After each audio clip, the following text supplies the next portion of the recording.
Монголын Amnesty International нийслэлийн боловсролын газартай хамтран Улаанбаатар хотын ерөнхий боловсролын сургуулийн ахлах ангийн сурагчдын дунд хүний эрхэд ээлтэй сургуулийн үзэл санааг тунхаглах, залуучуудад үзэл бодлоо хуваалцах, мэдээлэл солилцох замаар хүний эрхийн боловсролыг олгож, мөн хуулийг танин мэдүүлэх зорилгоор эрхээ мэдээ сэдвт парламентын мэтгэлцээний тэмцээн зохиогдсныг үзэгч та бүхэндээ цувралаар хүргэж байгаа илээ. There are people dying. Oh, when it's time to lend a hand to life, the greatest gift of all. Through strength I found love. In time I found myself in happiness.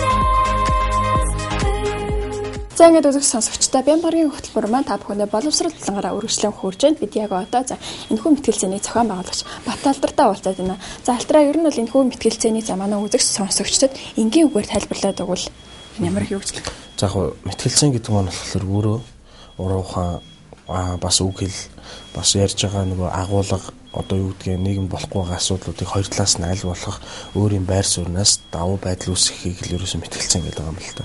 Нэг үгээр хэлбэл бид нар уншсан мэдээлэл, ном зохиол, эсвэл бол интернетээс авсан мэдээллийнхэн хүрээнд бид нар тэр тухайн сэдвийг одоо үнэхээр ийм юм байна л гэдэг талаас нь л одоо ярихыг л мэтгэлцээн гэж нэг үгээр зөв энгийн үгээр тайлбарлахад л та.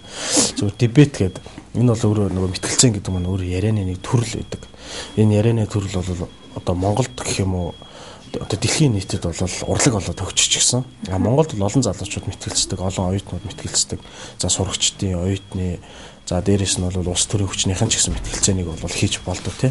Хамгийн гол нь энэ өөрийн гэсэн дүрмтэй энэ дүрмийнхэн хүрээнд агуулга гаргаж ирээд тодорхой бас цагтаа энэ цагдан дотроо бас өөрийнхөө бас хэлэх гээд байгаа зүйлийг багтааж хэлж чадах юм бол энэ маань бол хамгийн бас зүгээр энгийн яриа биш.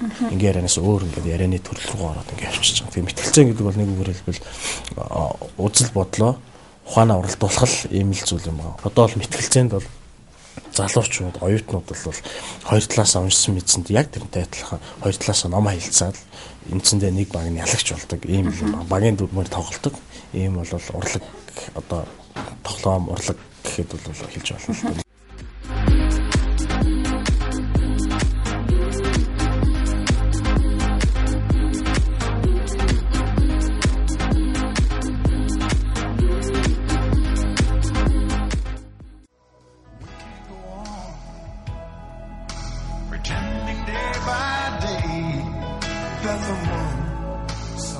Тэмцээнд нийслэлийн хэмжээний сургуулиудаас 10 гаруй сургуулийг хамруулсан юм. Мөн алслагдсан дүүргүүд болох Багнуур, Налайх дүүргүүдээс сурагчид оролцсон бөгөөд хөдөө орон нутгаас дархан уул Орхон аймгийн сурагчид оролцлоо. Энэхүү мэтгэлцээ явагдсанаар сурагчдын нийгмийн боловсролд ихээхэн хувь нэмэр оруулсан юм. Сурагчид нийгмийн хамгийн хүндүр сэдэв болох ядуу иргэд, нийгмийн халамж, үр хөндөл зэрэг хэд хэдэн сэдвээр маш өрсөлдөөнтэй мэтгэлцсэн нь тэдний мэдлэгийн түвшин хэр байгааг харуулж байсан юм.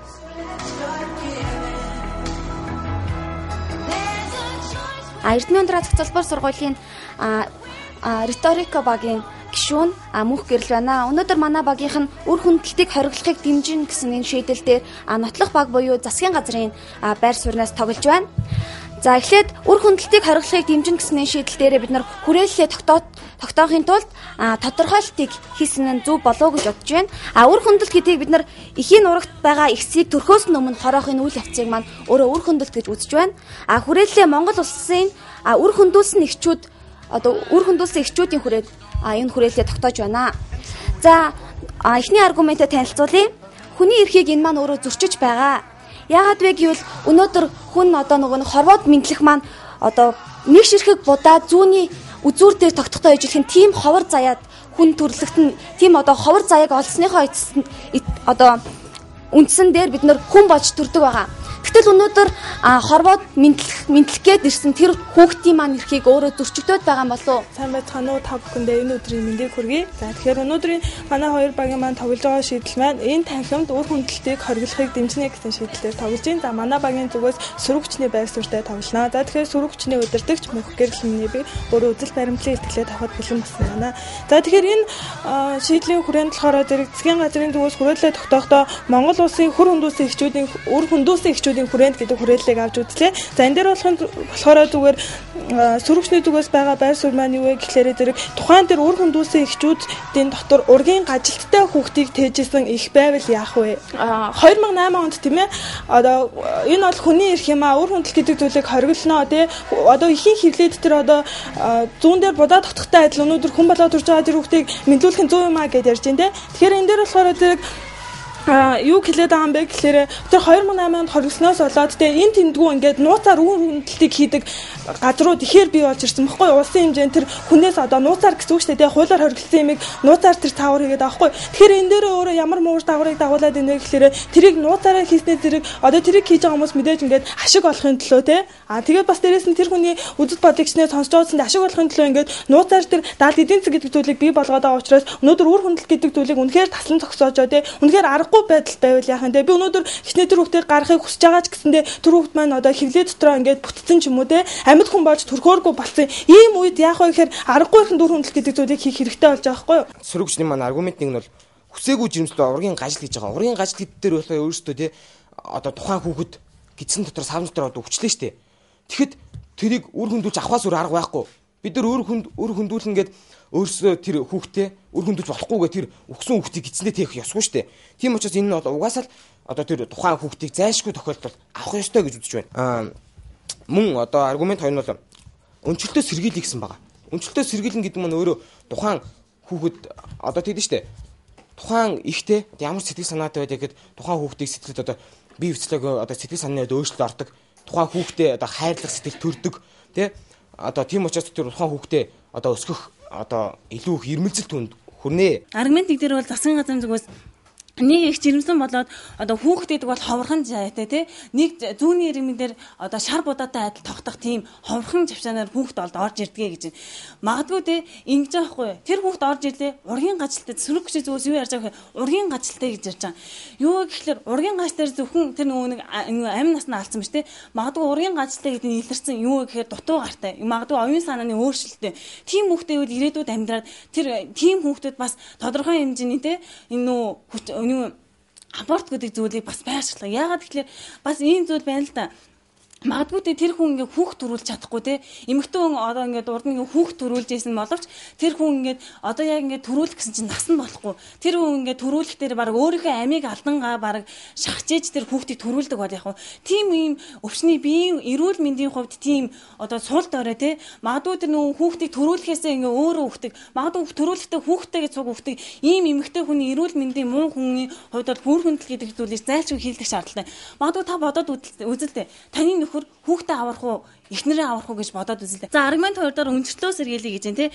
Энэ дээр ерөнхийдөө одоо нөө хүүхд ингээд манай жишээд гарсан шүү дээ. Туулын бургасанд нэг жоохон хүүхдийг ингээд хайцсан байсан гэдэг жишээ телевизээр зөндөө сонсчихсон те. Туулын барсан дөнгөж төрсөн хүүхдийг өлгөөдөд аваач ярьсан. Энэ юу вэ гэхээр магадгүй нүүр хүндлтийг ингээд хийлгсэн тохиол хийлгсэн байсан бол тэр хүүхд ингээд одоо нэг туулын бургасанд ингээд амь насаа алдад хэвтэхгүй байсан. Магадгүй энэс цаашдаа юу вэ гэхээр өнчрэлт гэдэг зүйл үүсэж байгаа. Өнчрэлт гэдэг бол цаашдаа үр дагавар нь маш их байдаг учраас одоо сөрөгчний зүгээс энэ хэтэл дээр бацсахж байна. Энэ танхимд үр хөндөлтийг хориглохыг дэмжинэ гэсэн шийдлийн хүрээнд мэтгэлцлээ. За тэгээ сөрөгчний байр сууриас болохоор энэ танхимд үр хөндөлтийг хориглохгүй байхын зөв юм а гэдэг байр суурин дээрээс тоглолоо. За тэгээ өнөөдөр болохоор зэрэг энэ шийдлийн хүрээнд манай засгийн газрын зүгээс 2 аргументтай, сөрөгчний зүгээс 3 аргументтай тоглолоо. За засгийн газрын зүгээс ярьсан 2 аргументын маань хүрээнд юу ярьсан бэ гэхээр хүний эрхийг зөрчсөн гэдэг зүйлийн талаар ярьлаа. За тэгээд аргумент 2-ын хувьд болохоор эхийн эндэгдэл болохоор эрүүл мэндийн сул дорой байдлыг бий болгож байна гэсэн 2 зүйлийн тухай ярьсан. Энэ дээр юу гэсэн бэ гэхээр зэрэг түрүүн хэлсэн шүү дээ. Тэр нэг хүүхэд тэр эхийн эвлээд бий болох гэдэг бол өөрөө нэг зүүн дээр шар будаа тогтохтой адил зүйл учраас энийг хийж болохгүй гэсэн. Энэ дээр болохоор зэрэг манай засгийн газрын зүгээс хүрээлээ тогтоож өгтөө болохоор Монгол улсын үр хөндөөсөн эхчүүдийн хүрээнд авч үзье гэж ярьсан. Энэ дээр сөрөгчний зүгээс ярьсан нэг гол санаа нь юу байсан бэ гэхээр сөрөгчний зүгээс нэг шалгуурыг оруулж өгсөн. Энэ нь өөрөө юу байсан бэ гэхээр тэр тухайн үр хөндөөсөн эхчүүдийн хүрээнд дотор хэрвээ ямар нэгэн ургийн гажилттай хүүхэд байсан ургийн гажилттай хүүхдээ байж байгаа тэр үр хүндлтийг хийлгүүлсэн бол яах вэ гэдэг зүйл тийм гол санааг оруулж өгсөн байгаа. Тэгээ нэг хүний эрх гэдэг маань өөрөө нөгөө хүний эрхээр хязгаарлагдчих байдаг гэж түрүүн манай гишүүн маань өөрөө хэлсэн. Тэгэхээр энэ бүх зүйлийн улмаас болохоор зэрэг мэдээж яалцгүй зайлшгүй тохиолдолд үр хүндлэл гэдэг зүйлийг хориглохгүй байх нь зөв юм аа гэдэг байр суурьтай байгаамаа. Зүрх хүчний хувьд юу ч хэлсэн бэ гэхээр 500 мянган төгрөг 21 мянган төгрөгийг ярьж л та. Өнөөдөр төр засгаас 500 мянгаыг өмнө нь өгдөг байсан 21 мянгаыг ч өгдөг байсан шүү дээ. Тэгэхэд энэ маань бас өөрөө утгагүй 500 мянган төгрөгнөөс олж өнөөдөр хоорондоо ямар ч хайр сэтгэлгүй нэг нэгээ танихгүй хүмүүс 21 мянган төгрөгийг авах гэж хоорондоо гэрлээд 500 мянган төгрөгийг 21 мянган төгрөгнөөс болж хоорондоо гэрлээд хүүхэдтэй болно гэдэг маань өөрөө айгүй утгагүй асуудал. Өнөөдрийн Монголын залуучууд маань өөрөө тийм ухамсарын хувьд сул дорой тийм хүмүүс биш юмаа гэдгийг хэлэх гэсэн. Бас өнчрөлтөөс сэргийлье гэсэн байгаа. Өнөөдөр магадгүй те нөгөө нэгнтэй үнэхээр хайр сэтгэлтэй болоод гэрэлсэн хүмүүс байж болно. Тэр хүмүүс хүүхдээ одоо төрүүлээд те одоо хэдэн жилийн дараа ч юм уу те салах магадгүй одоо нэгнтэйгээ одоо ойлголцоог үгээсээ болж салж болно. Тэгээд үнчрэлт үүсэж байна. Тэгвэл энэ үнчрэлтөөс сэргийлэхийн тулд тэр хүмүүс хэдэн жилийн өмнө одоо уулзраад хүүхэдтэй болохдоо хэдэн жилийн дараа магадгүй бид нар хоорондоо салж магадгүйгээд энэ хүүхдийг авахулах хэрэгтэй байсан юм уу? Өнөөдөр тэр хүүхдийг авахулах хэрэгтэй байсан юм уу гэдэг асуултыг бас тавихыг хүсэж байна. Тэгээд хүчндүүлээд нөгөө нэг одоо хүүхэдтэй одоо болцсон болвол яах юм бэ гэсэн байна. Тэгээд өнөөдөр ингээд үнэхээр ямар нэгэн байдлаар ч юм уу те одоо өөр хүнд одоо ингээд хүчндүүлээд хүүхэдтэй болцсон байлаа гэж бодоход тэр хүүхэд өөрөө тэр муухай хүн биш шүү дээ. Тэр хүүхэд маань одоо тэр хүчнэдсэн хүн биш шүү дээ. Тэр чинь хүн шүү дээ гэдэг утгаараа бид нар авч үзэх хэрэгтэй. Тэр хүчндүүлсэн хүний хүүхэд ч гэсэн тэр маань өөрөө хүүхэд шүү дээ. Тэр маань өөрөө энэ хорвоод амьдрах ёстой тэр хүүхэд шүү дээ. Тэр магадгүй өсөж томоолоод заавал тэр эцгийгээ дуурайгаад ч юм уу тийм муу хүн болох албагүй. Өнөөдөр их хүн нь өөрөө тэр хүүхдээ төрүүлээд те энэ маань өөрөө хүн юм аа. Хүн гэдэг утгаараа авч үзээд тэр хүүхдээ төрүүлснээрээ магадгүй тэр хүүхдийг одоо тэр хүмүүжлийнхаа асуудлаас сайн хүмүүжүүлээд сайн хүн болгоод өсөх боломж байгаа шүү дээ гэдэг асуудлыг гаргаж тавих гэсэн. Тэгээд даалт эдийн засгийн талаар ярьж байна. Тэгээд төрөөс маань үүнийг одоо сайн хянаад өгчих юм бол мэдээч хэрэг даалт эдийн засгийг заавал байх ёсгүй шүү дээ. Заавал ягаад даалт эдийн засаг гэж юм байх ёстой юм бэ? Тэгээд төрөөс маань энийг хянаал өгчих юм бол болно шүү дээ гэсэн асуудлыг тавиа. Тэгээд эдний талаас бол эхийн эндэгдэл эрүүл мэндийн байдал дээр тодорхой одоо няцаалтыг хийсэнгүү.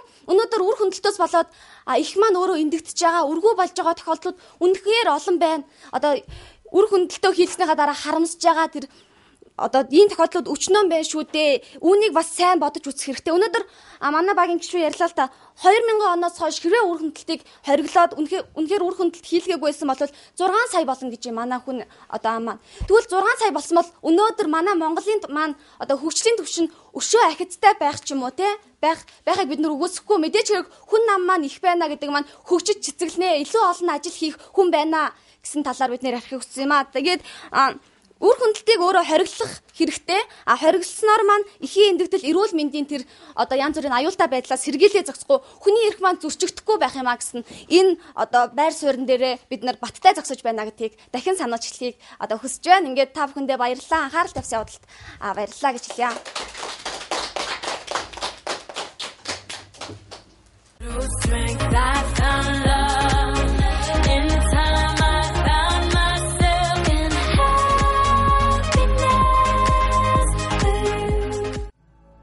Мэтгэлцэн нь альва асуудлыг олон талаас нь харах, түүнд үнэлэл дүгнэлт өгөх, асуудлыг шийдвэрлэх чадварыг хүүхэд залуучуудад маань суулгаж өгсөн юм. Хувь хүний эрх гэдэг нь тухайн нийгэм болон бүлгийн нийт олонний нэг хэсэг гэдгээр бус зөвхөн хувь хүнд хамаарах хувь хүний эзэмшиж эдлэх эрхийг хэлдэг. Өөрөөр хэлбэл хаан төрсөн ямар улсад харьяалагдж байгаагаас авал хамааран хүний зам ёсны ба салшгүй эрх чөлөөний нийлбэр зохицсон юм а. Мэтгэлцээний ур чадварт суралцах нь сургалтын системд өндөр өр өгөөжтэй болох нь олон улсын туршлагаас харагддаг. Ийм ч учраас шинэ эртний эзэд болсон хүүхэд залуучуудын маань мэдлэг боловсролд чухал хувь нэмэр оруулсан гэдэгт итгэлтэй байгаа. Ингээд та бүхэндээ амжилт хүсье.